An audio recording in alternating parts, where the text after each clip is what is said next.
istriku tercinta gak bisa ngikutin pace-nya. Kok bisa? Ini perlu kita genahkan ya. Itu tuh kan di kilometer 202.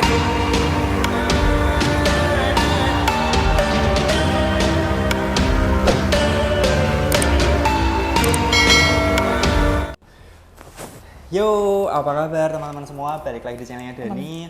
Sesuai request dari teman-teman semua, aku, Dani Cika, dan Ayu si Bojo Galak, kita bakal berkeluh kesah dan suka duka mengenai bike to car, teman-teman. Bukan keluh kesah sih sebenarnya, Jo. Apa itu? Cerita tentang pengalaman kita. Cerita tentang pengalaman kita. Nah, mungkin sebagai pembuka, aku jelasin dulu apa sih bike to car itu, dan tahun ini tuh bike to car rutenya kayak gimana. Jadi, boleh jelasin saya? Kowe sekadung koyo. Oke, teman-teman, gini. Bike to car itu adalah suatu event sepeda yang bertujuan untuk charity, teman-teman. Jadi kalau kalian tahu Run to Care, nah Run to Care itu udah di tahun ke-6 dan ini Run to Care kan lari kan. Kali ini mereka bikin acaranya seperti Run to Care tapi dalam bersepeda. Di dalam event tersebut selain kita harus mengikuti rutenya, kita juga bakal fundraising atau kampanye mengumpulkan mengumpulkan uang, yang mana uang itu bakal dipakai untuk anak-anak desa SOS. Anak-anak desa SOS. Nah, dan desa SOS itu apa? Desa SOS itu sebenarnya mirip kayak panti asuhan tapi bukan panti asuhan. Jadi ada beberapa yang masih punya orang tua, tapi orang tuanya tuh tidak bisa memberikan penghidupan yang layak. Nah, anak-anak itu ditampung di desa SOS, dan di desa SOS itu ada beberapa rumah, teman-teman. Sistemnya tiap satu rumah dia ada satu ibu yang menjadi wali mereka atau menjadi semacam orang tua kandung di sana. Di Indonesia sendiri ada 8 desa SOS yang tersebar di beberapa wilayah. Salah satunya Lembang, Semarang, Medan, Flores, dan yang ini di Tabanan, Bali, teman-teman. Oke, langsung ke inti cerita. Bike to Car kemarin yang bikin menarik adalah karena selain edisi pertama, dia itu 500 kilo muterin Bali, teman-teman. Nah, kenapa kok menurutku menarik? Karena kalau teman-teman yang udah ngelewatin Bali, aku bukannya apa ya, cuman mereka itu kan 400, 370, 420, nah nggak ada pakem yang pasti. Nah, ternyata banyak di antara rute-rute ngeluh Bali itu yang di skip, yang tidak muter full. Nah, kalau muter full seutuhnya tuh ya 500 ini, teman-teman, karena nggak muter full seutuhnya tuh sebenarnya nggak 500, Jo. Kenapa? Karena biasanya tuh kayak di negara itu langsung dipotongin lurus. Jadi nah, ya ini yang muter full seutuhnya. Itu bukan seutuhnya, gitu. Tapi itu bahasamu kita persiapan kurang lebih sebulan karena ini eventnya juga mepet. Ya, dilanjut persiapan di Intek. Jadi kita latihan tuh pasti. Kalau aku sebenarnya aku lebih latihan ke endurance karena itu kan 500 kilo ya, itu bukan jarak yang buat main-main, dan aku juga belum tahu sekuat apa aku karena selama ini kan baru maksimal 265 ya, Jo. Terus persiapan dari fisikku juga, aku makannya lebih ditata, genah. Dan kebetulan kita berdua ikut namanya Bon Appetit di Semarang. Itu juga kita ikut berapa bulan ya, sempet ya 2-3 bulanan ya. Ketika kita udah diajain dan aku bener-bener udah oke, aku pasti ikut event ini, aku mulai langsung atur makan, atur latihan, pola latihan, dan bla bla bla bla bla. Dan minus beberapa hari kita langsung ini ya, Jo, setting ulang sepeda. Jadi benar-benar kita memposisikan sepeda kita untuk menjadi tunggangan nyaman kita kan juga 12 jam lebih di atas saddle ya. Jadi kita harus benar-benar yang nyaman di kita. Salah satunya dengan mengganti ban jadi 28. Nah, itu persiapan itu ada beberapa step ya, teman-teman. Kita harus persiapan diri kita. Persiapan diri kita juga ada beberapa aspek, fisiknya, pola tidurnya, pola makan. Nah, itu kalau dijabarin sebenarnya panjang banget. Yang jelas kita persiapan fisik kurang lebih 1 bulan, dan persiapan sepeda kayak yang tadi Bojo Galak si Ayu omongin, cuman karena ini aku nggak bawa sepedanya, mungkin bakal aku ulas lain waktu khusus buat sepedanya. Penyelenggaraan. Oh iya, teman-teman, sebentar. Buat kalian yang mungkin penasaran, karena kemarin ketika kita di Surabaya dan di Malang tuh pada bingung. Loh, bike to car tuh khusus undangan. Nah, nih teman-teman, ternyata mungkin walaupun kita beberapa kali ngepost dan bike to car udah ngepost beberapa kali ya, masih banyak yang nggak ngerti bahwa Bike to Car itu adalah event terbuka untuk umum. Untuk semua cyclist. Untuk semua cyclist. Di seluruh dunia. Bukan cuma di Indonesia ya, di seluruh dunia loh ini. Karena banyak bulinya Jadi, juga kan kemarin. ini menurutku worth it dan murah pol. Iya. Harga slotnya. Coba kok kayak itu tuh Jo, afiliator itu murah banget. Harga slotnya tuh cuman 3, sekian juta ya, 3 jutaan lah ya. 3-4 juta. Apa yang kita dapat? Kita bakal dapat nginap di hotel di Bali selama 3 malam. 2 malam di Hotel Sol Nusa Dua atau Tanjung Benoa? Ya pokoknya di Bali Selatan di Tanjung Benoa. Terus 1 malam di Sunari Resort di Lovina di Singaraja. Terus selain itu kita juga dapat support pelayanan dari tim Bike to Car. Kalau kalian dari luar kota, luar pulau pakai pesawat, dijemput di airport, mereka ada shuttle-nya, dan nanti ketika pulang dianterin ke airport lagi, dan mereka yang bantuin bongkar itu sepeda, bike boxmu dibongkarin sama mereka juga yang ngerakitin lagi sepedamu sampai ke airport lagi teman-teman. Terus selain itu kita dapat full support selama Bike to Car, full support makan ya teman-teman. Jadi kita selama 3 hari itu makan nggak mikir, kita bener-bener nggak perlu keluar uang, makan, minum. Dan ini teman-teman, menurutku water sessionnya amat sangat wah. Yang kemarin tuh kita dapat selain ada air mineral, ada air isotonik, berbagai macam buah-buahan, ada juga brand vitamin C yang secara nominal dia cukup mahal. Terus ada juga kemasan sosis siap makan yang secara nominal mahal juga, pisang, buah. Terus kita kalau pas di water session yang gede, kita makan tuh bisa nambah sepuasnya, Jo. Nah, water session yang besar yang kita benar-benar makan berat itu tuh mereka bukan yang pelit, bukan yang nasi kotak 20 ribuan, 30 ribuan tuh enggak. Mereka worth it. Top. Dan di sana juga sempat ada sponsor dari Burgreens. Dan itu tuh makanan vegetarian tapi enak banget, Jo. Aku pengen ambil lagi tapi aku suka ayam geprek. Ternyata bukan ayam, guys. Itu ternyata ya jamur atau olahan. Tapi rasanya kayak ayam dan healthy, sehat, full mekanik, full fotografer, full petugas medik, apalagi ya? Yang jelas kalau mekanik itu bojoku benar-benar memanfaatkan dengan maksimal mungkin karena dia sempat ganti ban 3 kali. Berikutnya hari H. Jadi Bike to Car itu kita 500 kilo dibagi jadi 2. Hari pertama dan hari kedua. Hari pertama kita 300 kilo. Hari kedua 200 Hari kedua 200 kilo. Hari pertama kalian udah lihat di vlognya itu. Mungkin keluh kesah hari pertama apa ya, Jo? Sebenarnya kalau hujan tuh tidak menjadi keluh kesahku sih, Jo. Karena aku suka hujan. Cuman ada beberapa kita waktu turunan terus kena hujan kan, hujannya itu deres banget dan itu tuh sakit banget di muka. Karena tajam.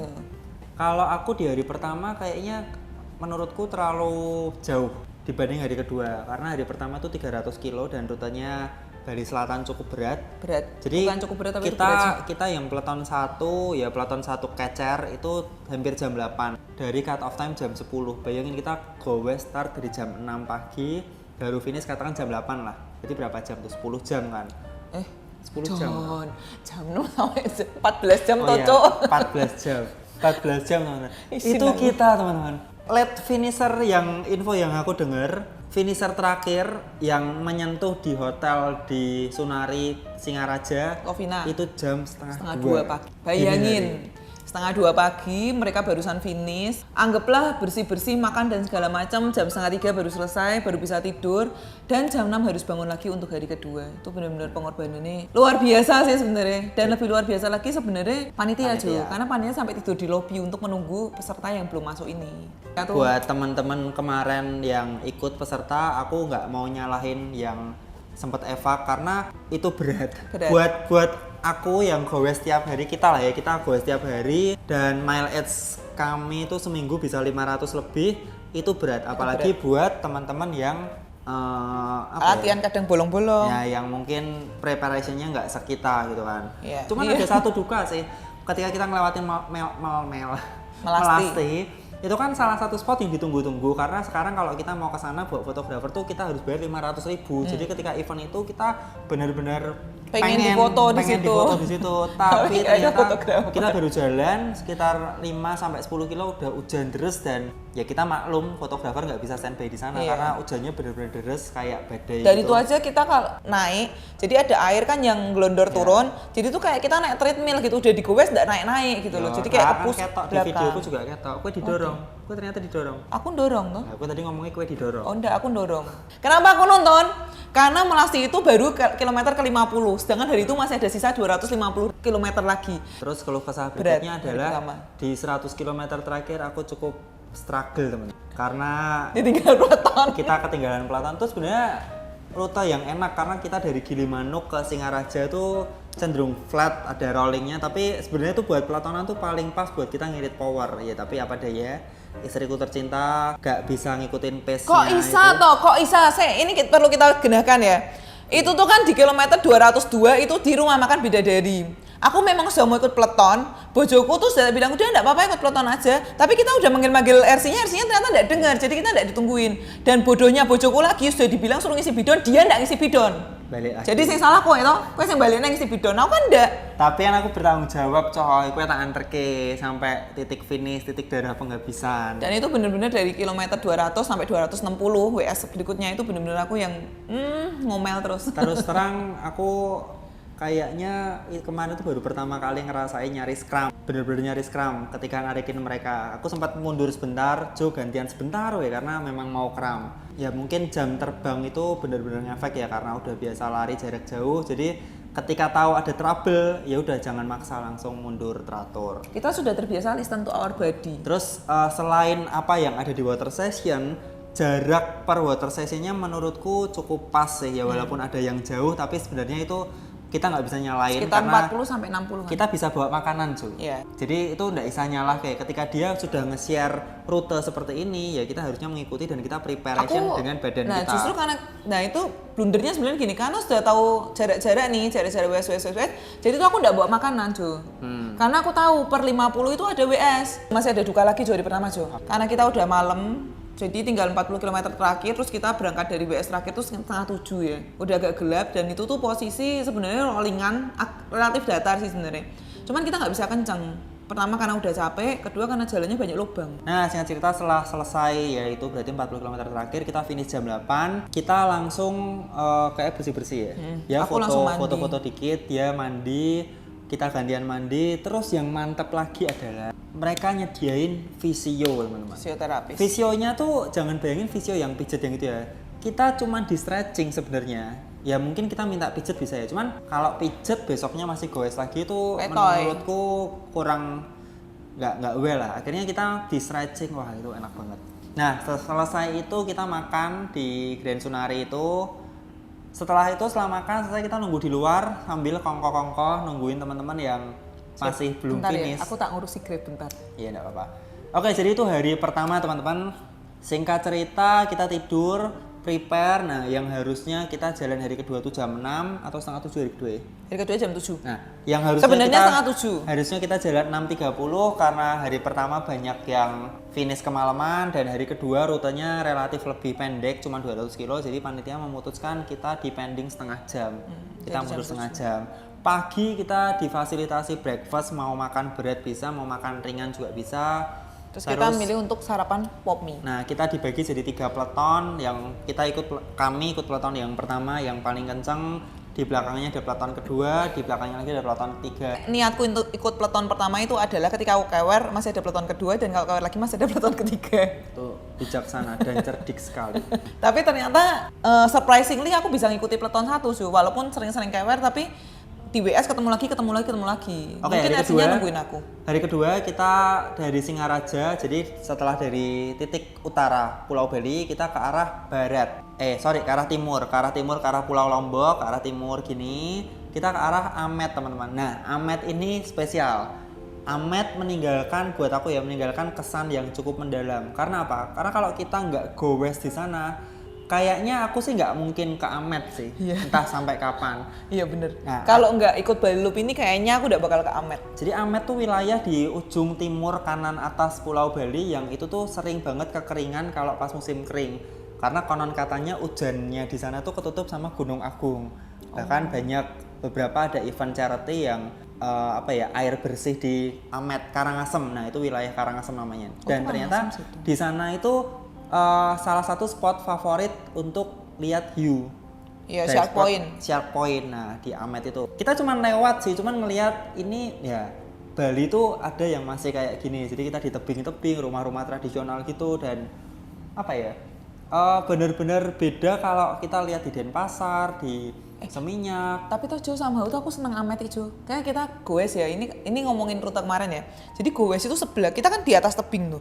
Tapi lihat bawah tuh gila, itu pantainya keren. Wow. Kalau kalian ke Bali mungkin ada waktu lebih-lebih dan mau rada susah nyari hotel di sekitar situ, bolehlah cobain tuh Amet Seraya.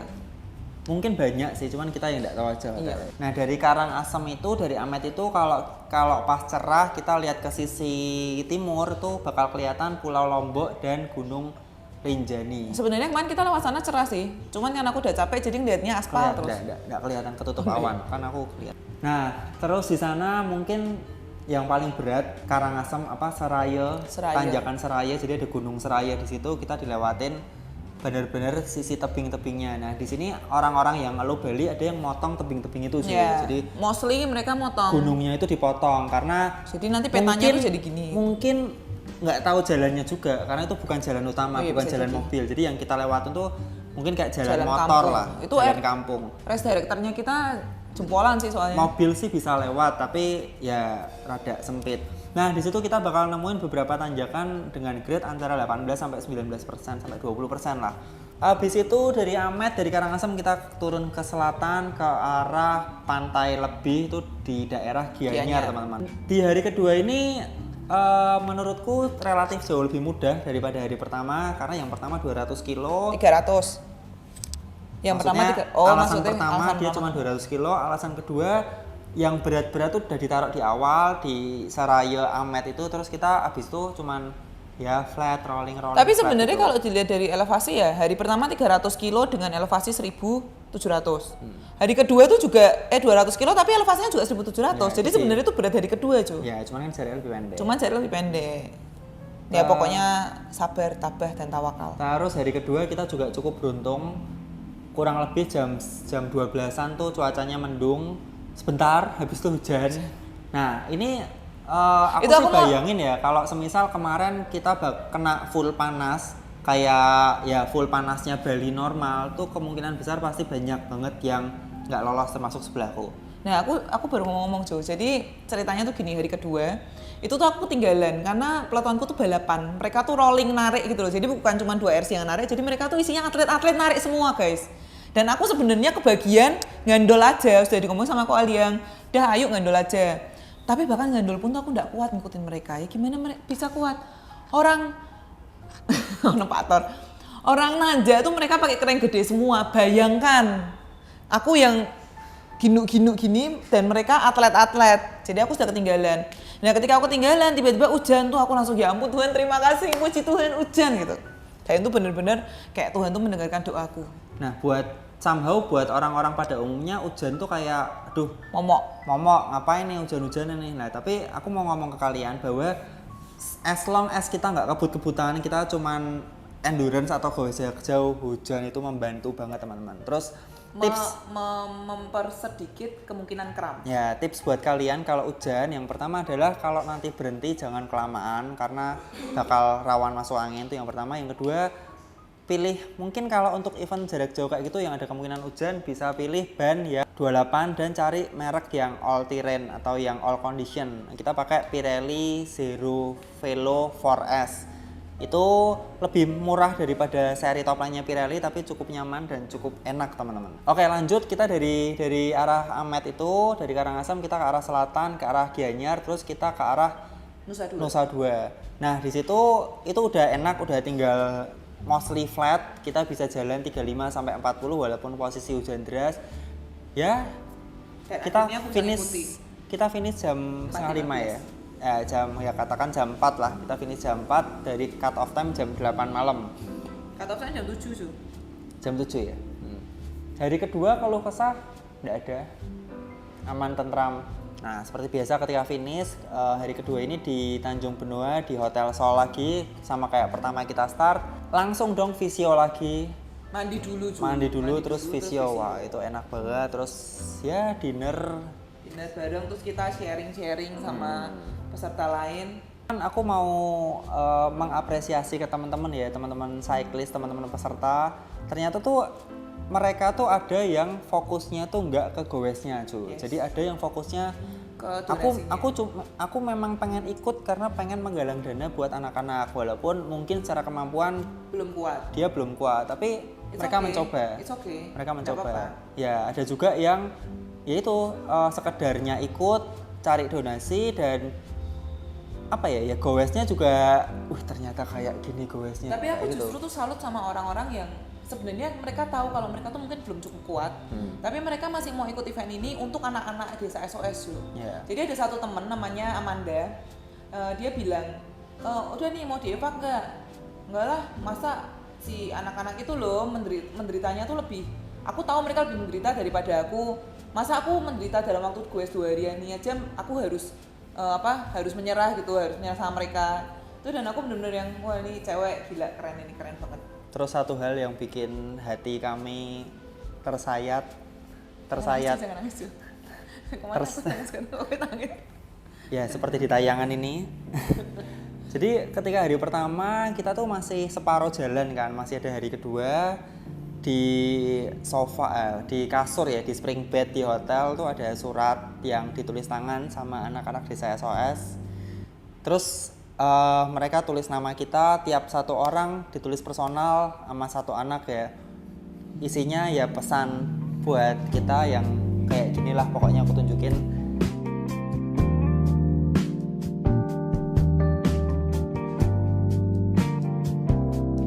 Itu benar-benar booster penyemangat buat kami. Sejujurnya guys, ini sejujurnya ya aku baru buka di sini ya. Ketika finish hari pertama, waktu lewat di gate-nya itu yang ada di pikiranku adalah aduh, awakku brodol John, sesuk piye iki goese. Aku pikiranku waktu itu sudah kayak gitu. Jadi, aku bisa enggak ini goes besok atau udahlah aku hari pertama aja. Jadi, pikiranku tuh ada gitu loh. Tapi ketika masuk kamar, lihat ada surat dan baca itu kayak damn, masa aku harus nyerah kayak gini tok gitu loh. Itu benar-benar booster sih. Terima kasih anak-anak desa SOS. Oke, mungkin itu ada lagi enggak? Enggak ada sih. Suka duka sih lebih banyak sukanya daripada dukanya. Dan dari sini aku mau dukanya ada satu lagi cuy. Salah satu teman kita ada yang jatuh karena asu. Jadi kalau kalian tahu di Bali itu kan banyak anjing ya, dan dia tiba-tiba tuh kayak dilewati anjing gitu. Jadi kita ikut sedih karena hari pertama begitu aku lagi visio tuh aku dikabarin bahwa temanku ini sampai fraktur. Ya, retak. Iya, itulah dukanya. Tapi si temanku ini tetap semangat ngumpulin donasi dan itu tuh benar-benar yang top. Gila, keren banget. Aku ketemu banyak banget orang keren di event ini. Oke, dan sebelum kita tutup di sini aku mau berterima kasih ke teman-teman semua, terutama ya penonton IG, penonton YouTube, subscriber, followers. Aku terus terang nggak nyangka ketika kita fundraising itu bukan hal yang mudah. Pas ada banyak pikiran negatif yang di kepala ya, misalnya wah nanti dikira ngemis-ngemis, dikira minta-minta. Nggak sedikit kok yang mencibir kita kayak kok minta-minta kayak bisa nggak nih aku ngumpulin uang buat anak-anak. Nah tapi fakta berkata bahwa per video ini ditayangin kita udah tembus dari target kita 48 juta, kita sampai 53 juta dan itu benar-benar di luar dugaanku. Dan di sini aku bersyukur jadi YouTuber karena apa? Karena aku bisa menyebarkan info ini ke teman-teman. Jadi teman-teman di sini kalian harusnya bersukacita dan bersyukur karena bisa menyalurkan dana ke orang-orang yang benar-benar membutuhkan. Ya kalau kita membagi berkat tuh pasti juga bakal menerima berkat kan. Apa yang kita panen itulah yang kita tuai. Jadi aku berterima kasih banget. Dan surprisingly kita ditemukan dengan banyak orang-orang baik yang bisa bantu kita ngumpulin donasi buat anak-anak desa SOS ini. Aku tuh nggak bisa ngomong apa-apa karena ya kami bisanya gini kan, bisanya gue ya kami berusaha semaksimal mungkin untuk menyelesaikan apa yang kita mulai kan. Dan terima kasih juga buat bantuan-bantuan kalian. Kalau nggak ada kalian tuh kita nggak akan pernah bisa ngumpulin uang sebanyak ini. Buat panitia juga top, kalian luar biasa dengan preparation yang mepet, dengan background kalian yang biasanya ngadain event lari, juga. Terus sekarang ngadain event sepeda. Menurutku kemarin ya almost perfect lah, cukup sukses dan donasinya juga banyak, berarti itu juga tanda dari kesuksesan.